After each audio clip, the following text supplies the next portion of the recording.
piece of paper. I want to be flight attendant, or I want to be nurse, I want to be a teacher. And you're going to crumple it. Crumple. Kusutin. Kusutin nyo. Sabi niya. Yan. Kusutin nyo. Kusut.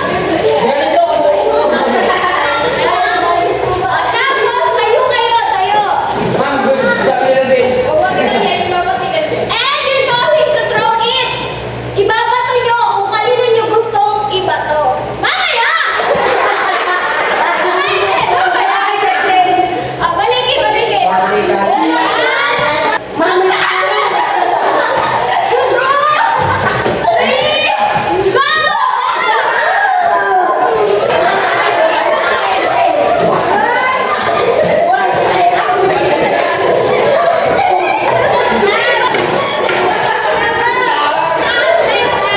Ngayon na! Ngayon naman, paandahan naman kayong mahanap mga pangarap nyo. Sabi nyo, ano yung pangarap nyo? Huwag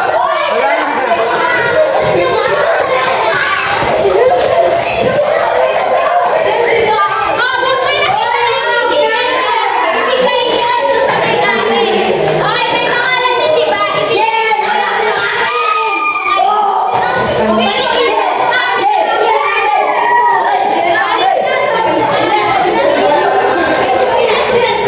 yan para malaman ko kung bawat isa nga ba sa inyo ay meron ng binubuo sa kanilang isipan pangarap. At so, mahalaga na meron kayo pangarap sa buhay. Yan. Para alam niyo bakit ba ako nag-aaral, bakit ba ako nandito sa school, bakit ba ako kailangan matutunan, sumulat, magkwenta. Para sa pagdating ng panahon, maging isang flight attendant ako, maging isang teacher ako, maging isang sundalo ako, maging isang police, maging isang engineer, kaya pinaka-angkog. Para mahanap. Ay sumisimbolo sa mga problema na inyong pwedeng kaharapin. So, bata pa kayo, marami pa kayong mga problema, mga pagsubok na pagdadaanan bago ninyo marating yung inyong mga pangarap. Sabi nga, marami ka pang kakainin. Hindi naman, pagbigas ang sakit. Pagbigas yan pang. Yan, kaya Ayan. O tapos, bakit ko naman sa inyo pinatapon? Hindi para mag-enjoy kayo. Hindi lang para problema. Dapat, kailangan din natin hanapin yung solusyon. Yeah, pwede yun. Kailangan natin hanapin ang solusyon. Di ba? Hindi pwede kapag may problema ka, lulugo ka na lang agad. Susuko ka na agad. Susukuhan nyo ba yung inyong pangarap? Hindi! So dapat, yung pangarap ko. So ngayon, pinatapos ko. May iba't ibang uri kayo ng pangarap na nakuha, di ba? Nahanap nyo na? Yes! Ibig sabihin nun, kasi bata pa kayo. Ngayon, grade 7 pa lang kayo.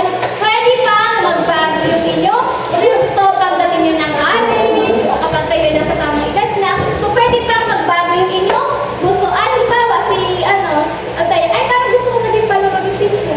Ay gusto ko na din pala maging bombero. Katulad ng tita ko or niya. Mami, gano'n ni daddy, gano'n. So pwede pang magbago kasi bata pa kayo. Pero bakit ko pinahanap sa inyo? Sino yung unang nakahanap? Ayan, si Rancel. Yung unang nakahanap ng kanya. Pangarap pa ito nahanap, Rancel. Binigay niya ang tiya. Ayan, binigay ni Althea. Yung iba, ano yung nahanap? Binigay.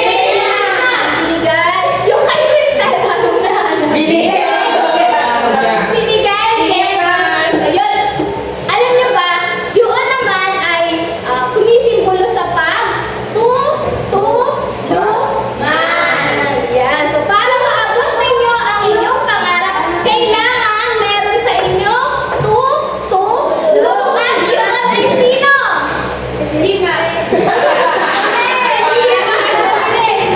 Yan, pwede kayo din. O kayo as na mga klase.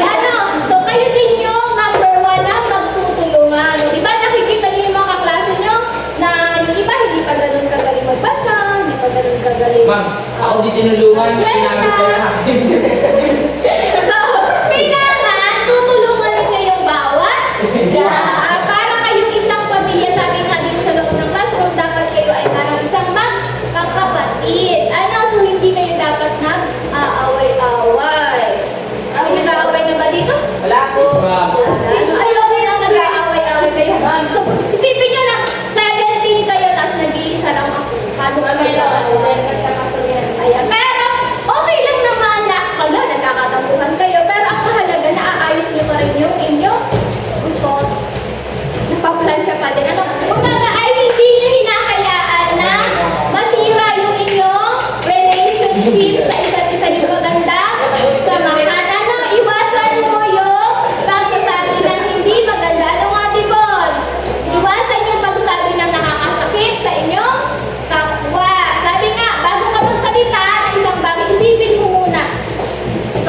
makakasakit sa kanya.